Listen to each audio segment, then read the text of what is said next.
I am having your twins, and everyone should know my ex posted on Facebook a week after we broke up, so when she convinced my infertile best friend to adopt these non-existent babies, I silently documented everything until her own recorded confession revealed the truth 3 years too late.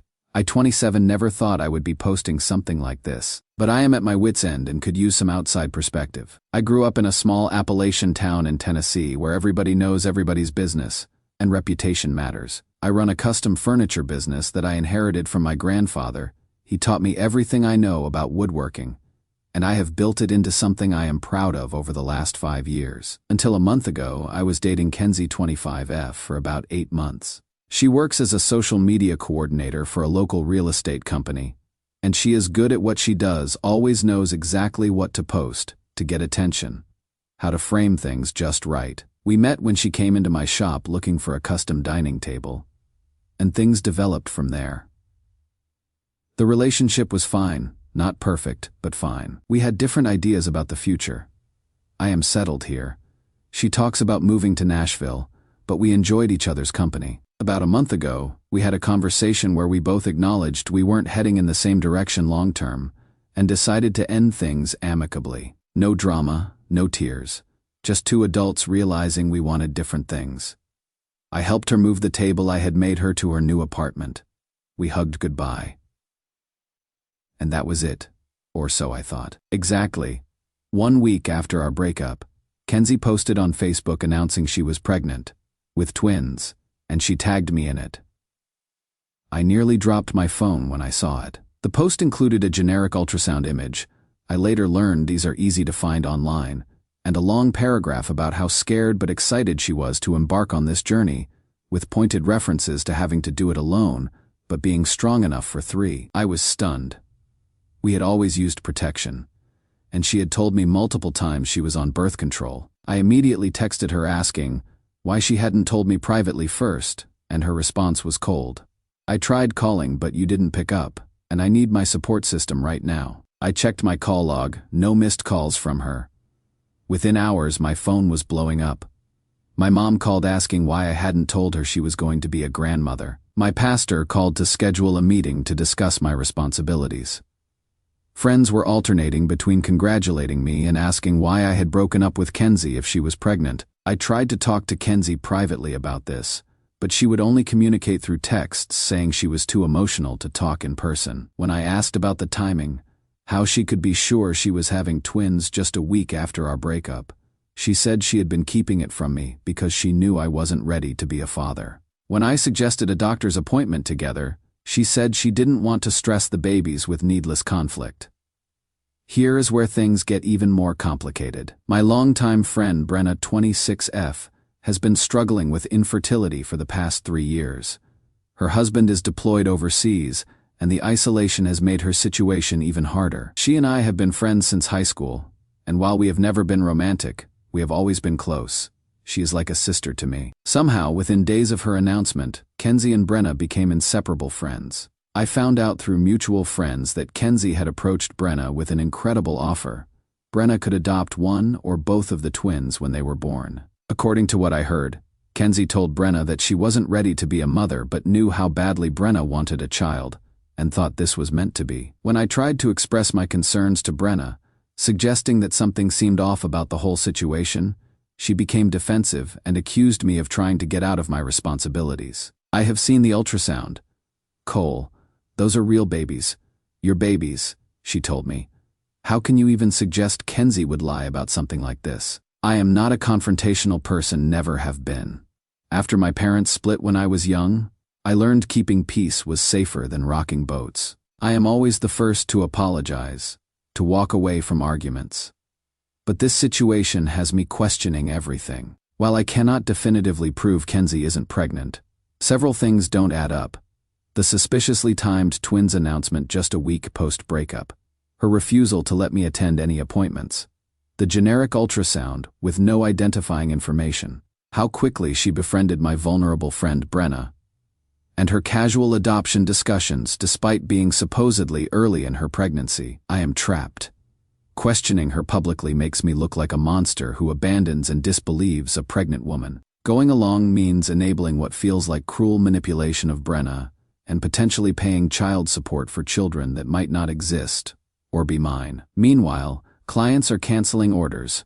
My mother vacillates between excitement and disappointment, and Brenna looks at me like I am the villain. Something in my gut says this is wrong, that Kenzie is using this for attention and to punish me while exploiting Brenna's fertility struggles. Am I crazy for thinking this might be fake? And if I am right, how do I prove it without destroying my reputation? Edit. About demanding a paternity test, she is claiming to be only 6 weeks along, so it is too early. Plus, publicly demanding one now would only further damage my standing in the community if I am wrong. Update 1. It has been about 3 weeks since my original post, and things have gone from bad to worse. I want to thank everyone who commented with advice and support. Reading through your responses helped me feel less crazy, even as the situation around me has become increasingly unhinged.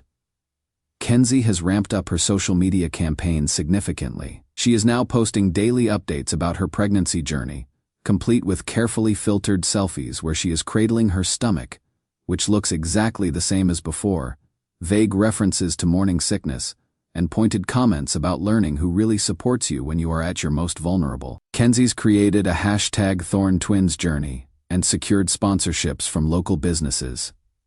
Collecting free baby products, she proudly displays online. Worse, she is weaponizing my silence, posting things like some people would rather hide than face their responsibilities with staged photos of prenatal vitamins and twin teddy bears. The real gut punch came when Brenna announced on Facebook her excitement about finally becoming a mother by adopting the twins. When I called her, she claimed Kenzie showed her messages where I questioned the baby's existence, messages I never sent. After 15 years of friendship through everything from her parents' divorce to my grandfather's death, she believes fabricated evidence over me. When I suggested meeting in person, she replied that Kenzie warned her I might try to manipulate her too. Meanwhile, my reputation is crumbling. My mom's prayer group is praying for my redemption. The pastor's wife cornered me about her disappointment, and I have lost 3 more furniture orders from longtime clients. Only Garrett, my mechanic friend, privately admits the timing seems suspicious though. He warns, "You cannot win this one. Either she is telling the truth, and you are the bad guy for questioning it, or she is lying but has everyone so convinced that you will still be the bad guy." His girlfriend, a nurse at our town's only OB-GYN, mentioned twins aren't typically diagnosed as early as 6-7 weeks when Kenzie claims she learned about hers. I am documenting everything but cannot find an impartial lawyer locally. Last weekend hit rock bottom when I overheard 2 men at the diner. That is Stan's grandson, the one who knocked up the Thorn girl and then left her high and dry. 7 canceled orders later, I am facing the prospect of letting go Jason, the high school apprentice I have been mentoring. As for Kenzie, she is clearly enjoying her new status as the sympathetic pregnant woman abandoned by her callous boyfriend. She has been invited to speak at a church women's group about perseverance through trials, and the local paper did a small feature on her as part of a series about strong women in our community. She didn't name me in the article, but mentioned a challenging situation with the baby's father that she was navigating with grace. Most concerning is how Brenna has become completely enmeshed with Kenzie. According to mutual friends, they are now shopping for baby items together, and Brenna has started clearing out her home office to convert it into a nursery. Brenna's husband will not be home from his deployment for another 4 months, and I wonder if he even knows about this adoption plan. From what I understand about adoption, there should be lawyers and paperwork involved, but Kenzie seems to be handling it like she is giving away puppies, just deciding that Brenna can have one or both babies when they are born. I have tried to stay calm and not engage directly with any of the social media posts or community gossip. I keep showing up at my shop every day, focusing on the orders I still have, and trying to maintain some semblance of normalcy. But inside, I am a wreck. I am having trouble sleeping. I have lost weight, and I find myself flinching whenever my phone buzzes with a notification, afraid of what new accusation might be waiting. One small positive, my sister, who lives 2 states away and has always seen through Kenzie's dramatic tendencies, has been my rock through all of this. She calls every day to check on me and reminds me that this will not last forever. Truth has a way of surfacing, she tells me. Just keep your head down and let her play out her game. I hope she is right, But right now, it feels like I am watching my life, my business, my reputation, my friendships crumble around me, and all because I cannot prove a negative. I cannot prove Kenzie isn't pregnant. I cannot prove those aren't my babies. And I certainly cannot prove she is manipulating Brenna without looking like I am trying to deny my responsibilities. For those suggesting I demand a paternity test, Kenzie is now saying she is about 10 weeks along. She has posted about having her first official doctor's appointment, though conveniently didn't post any documentation from it. She is still refusing to let me be involved in any appointments, saying my negative energy could harm the babies. I am documenting all these refusals as well. I will update again if anything significant changes. Thank you all for being a place where I can at least feel heard when it seems like my entire community has already decided I am the villain in this story. Update 2. It has been about 2 months since my last update, and the situation has taken a turn I didn't see coming, though perhaps I should have. Thank you to everyone who has reached out with support and advice. You have been a lifeline during what has easily been the most isolating period of my life. Last week, Kenzie announced on social media that she had lost the twins. Her post was heartbreaking, talking about the pain of feeling them slip away and how she had been fighting for their lives for weeks, but ultimately couldn't prevent the miscarriage. She included a black and white photo of her holding a teddy bear, with the caption, "All I have left of my angels." The post gathered hundreds of comments and shares, with an outpouring of sympathy from what seemed like everyone in town. Several local businesses that had been sponsoring her pregnancy posts shared messages of condolence. The pastor's wife organized a prayer vigil, and throughout all of this, there were thinly veiled references to how the stress of my abandonment had contributed to the loss. In her post, Kenzie specifically wrote, "The doctors said stress can be a major factor in pregnancy loss, and I have had more than my share these past months, dealing with situations no expectant mother should face alone." She didn't name me, but she didn't have to. Everyone knew who she was talking about. Brenna's reaction devastated me. She posted about losing the babies I had already started loving as my own, describing the nursery she had painted and clothes she had bought. Then she tagged me directly. "I hope you are satisfied. Cole, your denial and abandonment caused so much stress that these innocent babies paid the ultimate price. I will never forgive you for this." I was stunned. She publicly blamed me for the death of babies I doubted existed. When I called her, she texted back, "You have taken everything from me, then blocked me everywhere." The fallout was brutal. My mother called crying. 2 more orders canceled, with one client specifically citing my responsibility for such a tragedy. Anonymous hate messages flooded in, and someone spray-painted "baby killer" outside my shop. Meanwhile, the red flags kept mounting. At supposedly 16 weeks, Kenzie never showed pregnancy signs or morning sickness, never posted medical documentation despite oversharing everything else. Most damning, Garrett spotted her at a bar the very night after her miscarriage, doing shots and flirting with the bartender. He sent me a photo of her laughing with friends, raising a toast, nothing like a grieving mother. When I forwarded this evidence to Brenna through a new email, it backfired spectacularly. Both women posted my message online, accusing me of stalking Kenzie and manufacturing evidence. Kenzie claimed drinking was part of her healing journey, while Brenna called my obsession with proving Kenzie wrong pathological. I have now lost a friendship of 15+ years. Brenna and I have been through everything together. She was there when my grandfather passed and I inherited the business.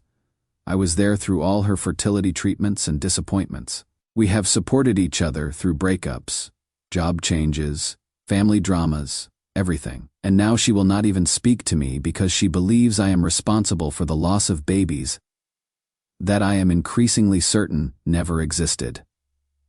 The business impact continues to worsen. I am now operating at about 30% of my normal workload, barely enough to cover overhead costs. I had to let Jason go, which was one of the hardest conversations I have ever had. The kid was counting on the income for his college fund, and I feel like I have failed him too. My sister has suggested I consider moving away and starting over somewhere else. But this business, this town, they are my heritage. My grandfather built this workshop with his own hands. 3 generations of my family have created furniture for the families in this community. The thought of walking away from all that because of what feels like an elaborate lie is almost unbearable.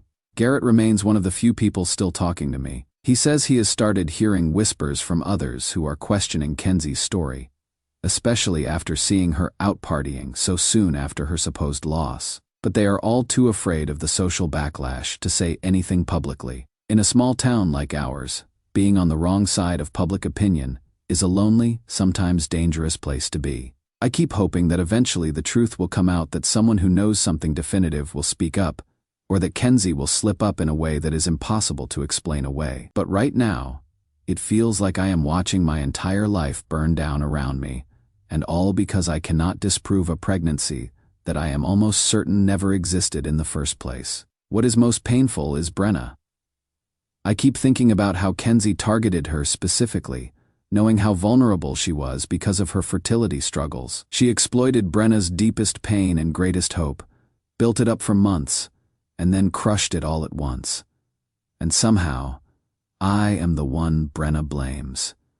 I am the one she will never speak to again. I am continuing to document everything: the social media posts, the text messages, the business losses, the community reactions. I don't know if it will ever matter or make any difference, but it is the only constructive thing I can think to do right now. For now, I am just trying to survive this.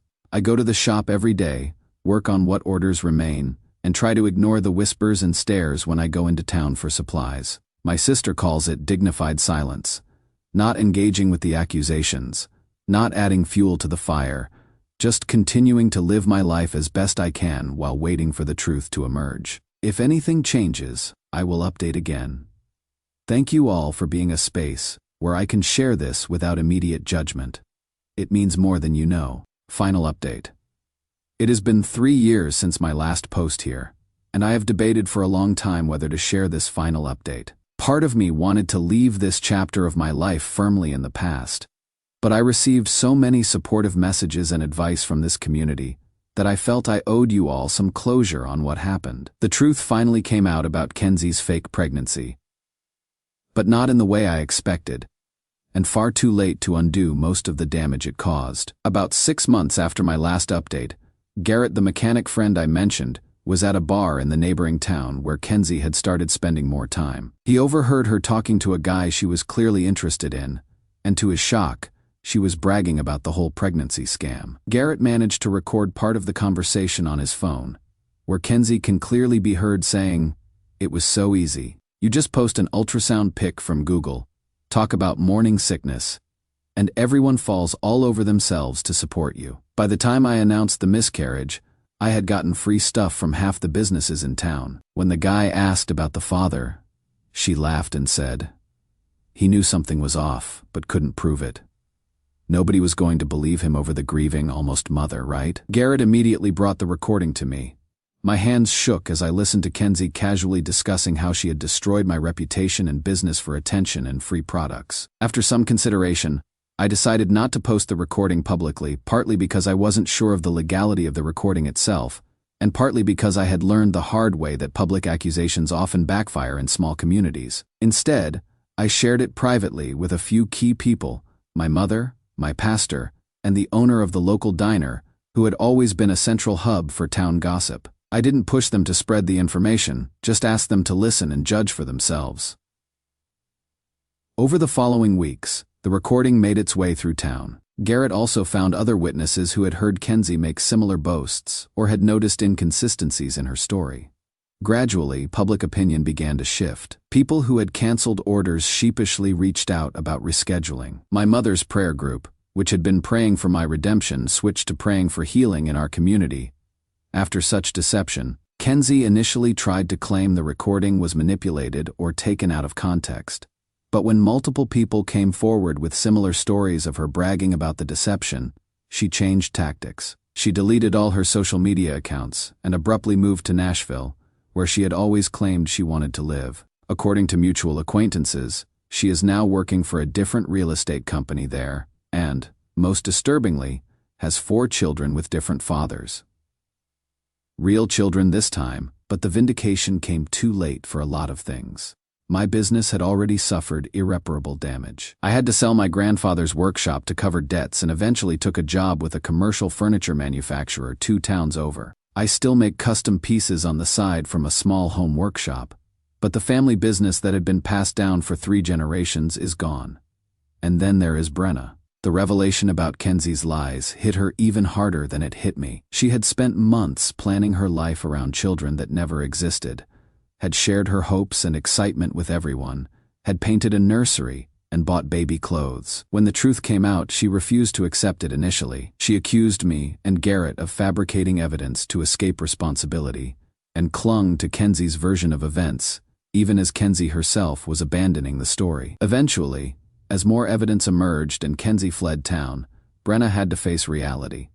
But rather than reconnect with me or apologize, she spiraled into depression and alcohol abuse. Her husband returned from deployment to find her deeply changed. They tried to make things work, but divorced within a year. The last I heard, she had remarried quickly to a much older man from out of state, who could provide financial security, though not the family she had always wanted. She still lives in town, and occasionally I see her at the grocery store or gas station. We don't speak. The few times I tried to reach out after the truth emerged, she responded with such anger and pain that I eventually stopped trying. I think facing the truth about the babies would mean facing how thoroughly she had been manipulated and how badly she had treated me. And that is a reality she is not ready to confront. As for me, I have rebuilt some semblance of a life. I am engaged now to a woman I met at the furniture company, someone who knew nothing about the drama when we first started dating and who believed my version of events when I eventually told her the whole story. We are looking at houses in a different county, somewhere with a bit more anonymity and a fresh start. I still have trust issues, especially regarding social media. I have minimal online presence now and am extremely cautious about what personal information I share. I document everything in my life that could potentially be disputed later: text conversations, agreements, promises. Some might call it paranoia, but after watching how quickly a fabricated story can destroy everything you have built, it feels like necessary protection. The experience changed how I see small towns too. The same close-knit community that can support you through hard times can turn on you with frightening speed when given the right story. The people who now greet me warmly on the street are the same ones who believed the worst about me without evidence, who canceled orders and spread gossip that nearly ruined me. I can be cordial, but I will never fully trust them again. Sometimes I wonder if I could have handled things differently. If I had been more forceful in demanding proof, less concerned with appearing like a good guy, more willing to fight back publicly against Kenzie's campaign. But the truth is, she chose her weapon perfectly. A pregnancy claim is nearly impossible to disprove in its early stages, and questioning it automatically makes you look like the villain, especially in a traditional, family-oriented community like ours. If there is any lesson in all this, perhaps it is about the value of documentation and patience. Had I reacted emotionally or tried to publicly accuse Kenzie without proof, I would have only reinforced the narrative she was creating. By methodically documenting everything and waiting for the truth to emerge, I at least preserved my dignity and gave myself a foundation to rebuild from when vindication finally came. So that is where things stand 3 years later. The truth came out, but too late to save what mattered most. Kenzie got her attention fix and moved on to new victims. Brenna got so lost in the lie she couldn't find her way back to reality. I got an expensive education in how pregnancy claims can destroy your life, even when they are complete fiction. Sometimes the truth sets you free. Sometimes it just sets you apart. Thank you to everyone who offered support and advice throughout this nightmare. It made a difference knowing there were people out there who didn't automatically assume the worst about me.